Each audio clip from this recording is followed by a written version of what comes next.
It's the spooky season, so what's better than an 80s slasher comedy? Well, how about you smash it together with Back to the Future? Great Scott! Totally Killer is just that. So in this video, we're going to be breaking down all of the 80s time-traveling shenanigans, the ending, some subtle killer reveals, and of course, our reaction and review. I'm JBuck. Welcome to JBuck Studios. Thank you so much for stopping by. Please click that like and subscribe button as it really helps out the channel and supports the victims of the Sweet 16 Killer worldwide. Now let's get into Totally Killer. Have you seen the movie Back to the Future? Basically, I'm living that movie right now, which is how I know there's gonna be a murder tonight. Hate time travel movies. They never make any sense.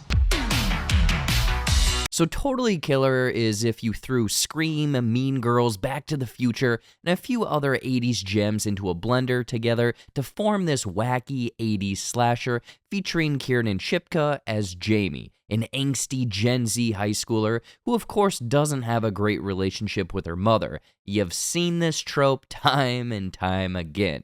But it's Halloween night, so Jamie's mom, Pam, is extra paranoid because 35 years ago, in 1987, 3 of her best friends fell victim to the infamous 80s mass killer, the Sweet 16 Killer, with their signature mask being a cross of Max Headroom, Johnny Bravo, with a pinch of George Michael, all formed to look like Patrick Wilson. Look, I couldn't get over it. The jawline and everything is right there.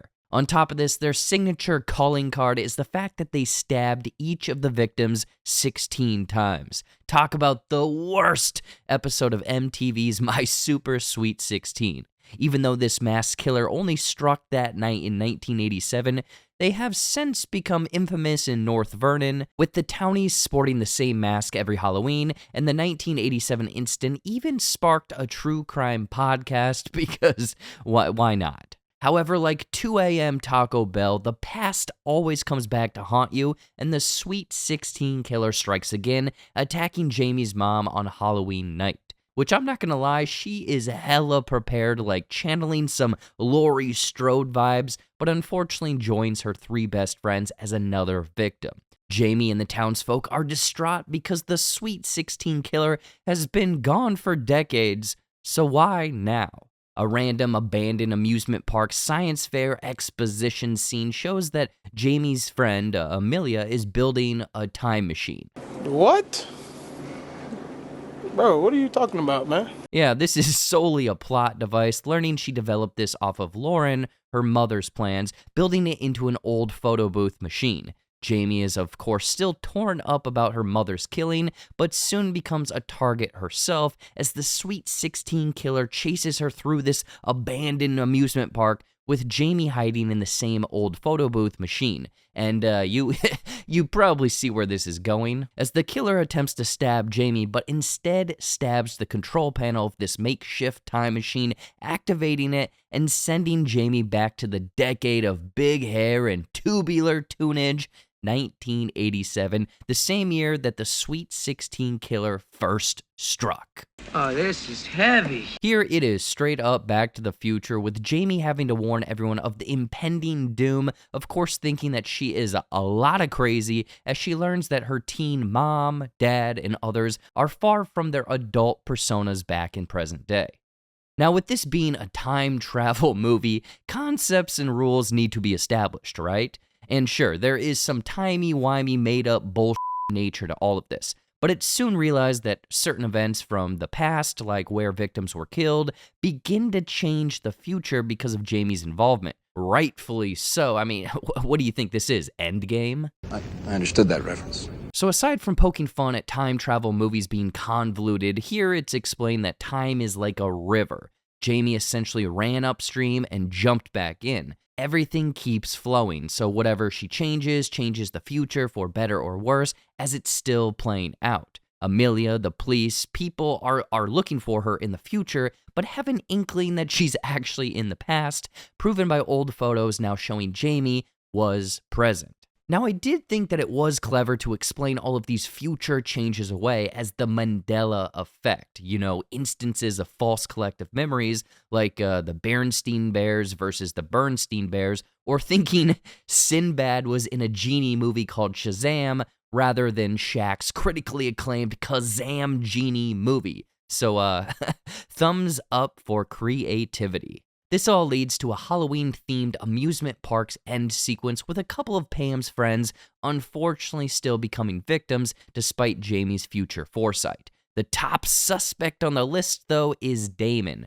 The reason so is because his sister was teased, Pam and the others called her Fat Trish, and she had unfortunately died in a drunk driving accident a year prior. So motive is there. The group sets up a trap in the dollhouse of horrors, all waiting to jump the Sweet 16 killer if/when they show up to claim their final victim, which of course happens. But luckily, Kara pulls a literal Grim Reaper, stabbing the killer with her scythe, revealing it to be Doug Summers?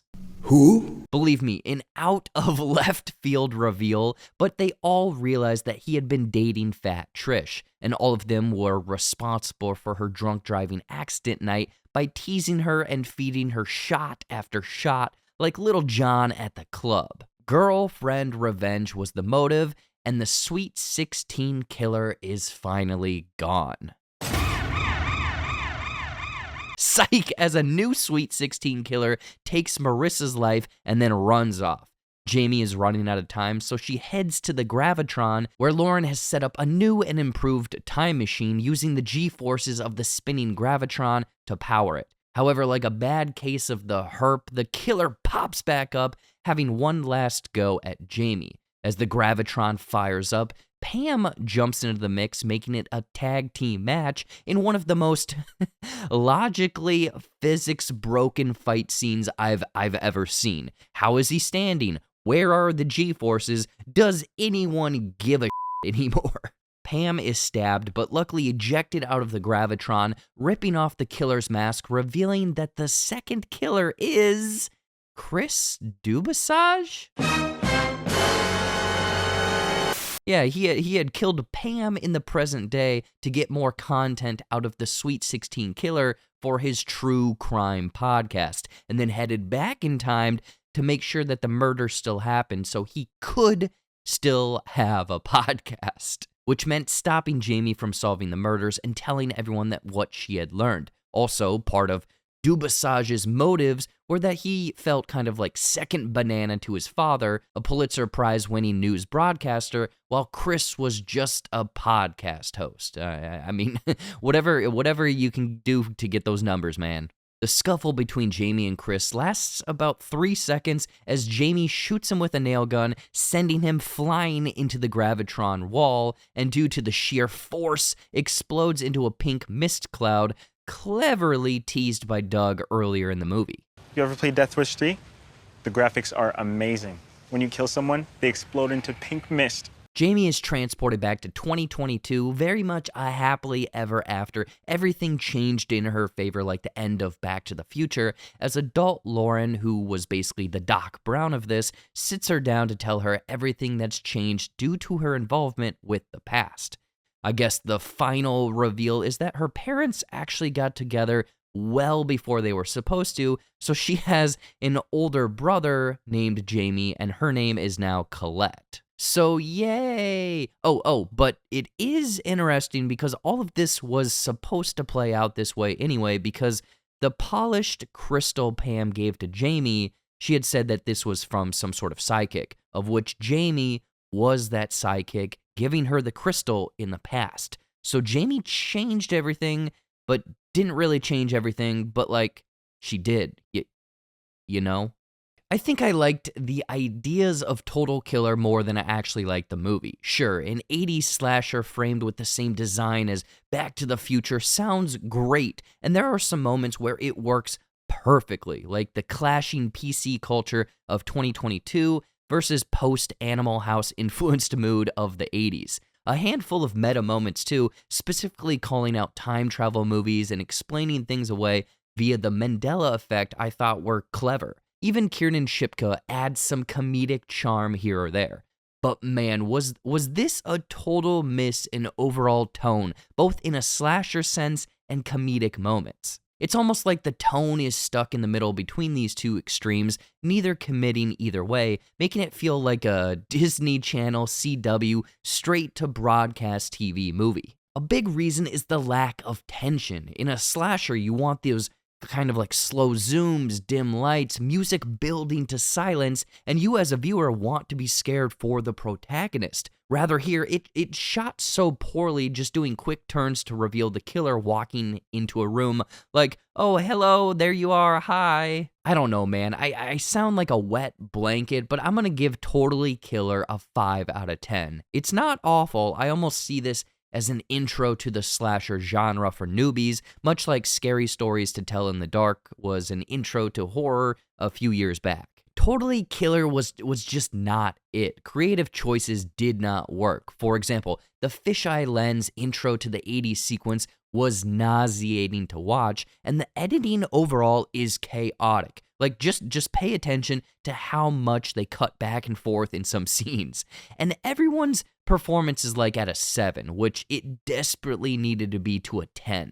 Heck, the ending reveals alone were messy, to put it kindly. I like a good mystery whodunit, but there was maybe a 2% chance that you could have figured this out before the final reveal. Lastly, a personal nitpick here, but the Sweet 16 killer not once actually stabbed someone 16 times. Yes, I counted. 13 was the most. Just come on, people.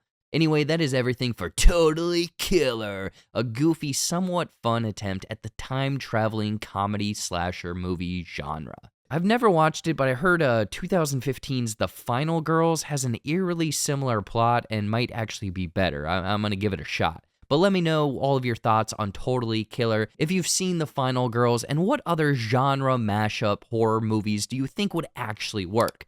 Personally, I'm saying The Purge meets Ferris Bueller's Day Off, solely because I think it would be stupid. So let me know in the comments. Also, giveaway competitions have started up, as we'll be giving away 2 copies of Across the Spider-Verse on the 15th of October, and all you gotta do to get a chance of winning this is like this video, make sure to subscribe with notifications on, and drop a comment below with your thoughts on Totally Killer.